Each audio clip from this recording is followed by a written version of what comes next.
Ассалаумағалейкум, қазақ елі. Бұл видео менің өзім ойлап тапқан видеом емес, YouTube каналдарында жүріп жатқан көптеген видеолардың біреуі, бірақ әрине орысшасы. Сонымен қазақша баламасын сіздерге көрсетуге тырысамын. Өте көп тәлім беретін ақпараттық жақсы видео. Соңына дейін көріңіздер видеоны, олай болса бастаймыз. Ауылдан бір мектепте оқып, бірге ойнап күліп жүрген бір 4 баланы елестетіп көрейік. Сол төртеуі ересек өмірге басып, аяқ басып, өздерінің арман қолап бір қалаға шықты делік. Сол кезде олар өздері бір елестетіп көріңіздер, бір бәстесіп жатыр делік. Олардың аттарын қояйық. Біреуін Алихан, Амир, Омар және Алдияр деп қояйық. Олар сол келісімге келеді, бір ауыздан келісімге келеді, 20 жылдан кейін кім көбірек ақша жинаймыз деп. Ал енді қызығы, сол 4 достың үшеуі американдық қорға ақшамызды салып отырамыз деп сондай ойға келеді. Акция емес, алдыңғы видеода айтқанымдай, американдық капитализациясы ең үлкен 500 компанияның акциялары шоғырланған SPY ETF-ін аламыз деп шешеді.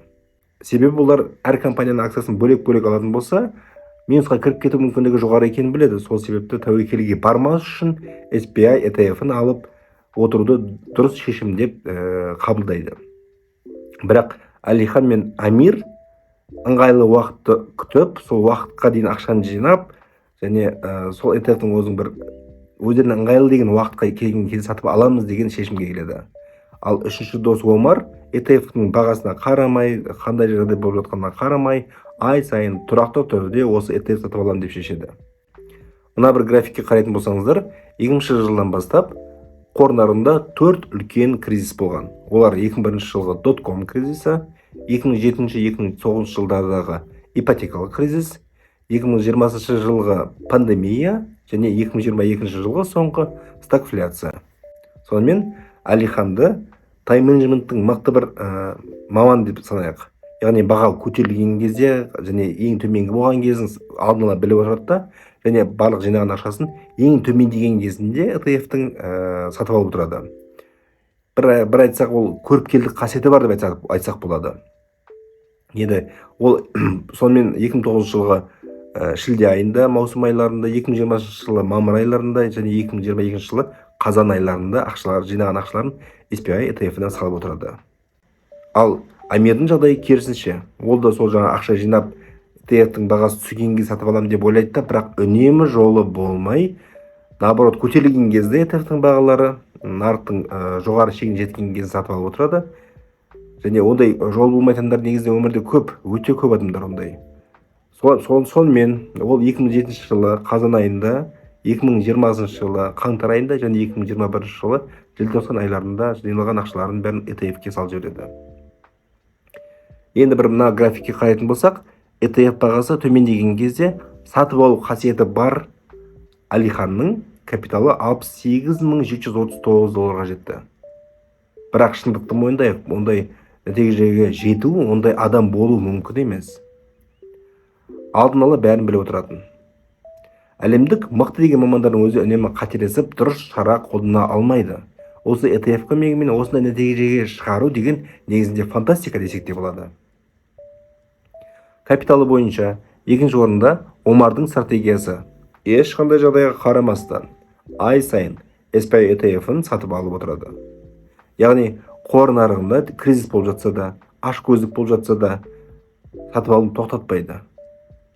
Және нәтижесінде 20 жылдың ішінде $62,270 дейін капиталын көтерді.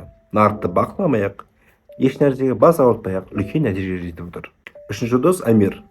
Ол да Алихан сияқты оңтайлы уақыттарды тауып сол уақытта ақша саламын дейді да, бірақ керісінше оның көбіне ең жоғары шарттаған уақытын сатып алады. Сонымен оның нәтижесі $34,989 құрайды. Айтпақшы, бағана видео басында айтқан 4 дос деп айтқанбыз. Оның үшеуін айттым, 4 дос болған. Сол 4-ші дос Алдияр. Ол бағана Алихан, Омар, Амир сияқты америкалық қорға ақша жинамаймын деп шешеді де, барлық тапқан ақшасын ай сайын тек депозитке салып отырады, долларлы депозитке салып отырады, және 20 жылдың ішінде бар жинағаны $29,678 жетеді. Ал бұл көрсеткіш бағанағы жол болмайтын Амирдің көрсеткішіне қарағанда $5000 төмен. Сонымен осы видеоны тұжырымдайтын болсақ, қор нарығы ертең бір айдан кейін, бір жылдан кейін, немесе бірнеше жылдардан кейін қандай нәтижеге келетінін ешкім басып айта алмайды. Қашан кризис басталатынын, оның қашан бітетінін де ешкім сіздерге айта алмайды. Бір білетініміз, әлем бір орында тұрмайды. Алдыға қарай тек дамып жатыр. Компаниялар да солармен бірге алдыға қарай дамып отыр. Яғни, олардың акциялары да қымбаттай береді деген сөз.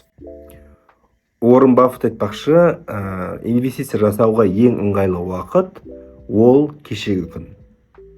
Бірақ бүгін бастасаңыз да кеш емес. Ал енді кейінге қалдырып созып жүре беретін болсаңыз, үлкен мүмкіндікті жоғалтып аласыздар.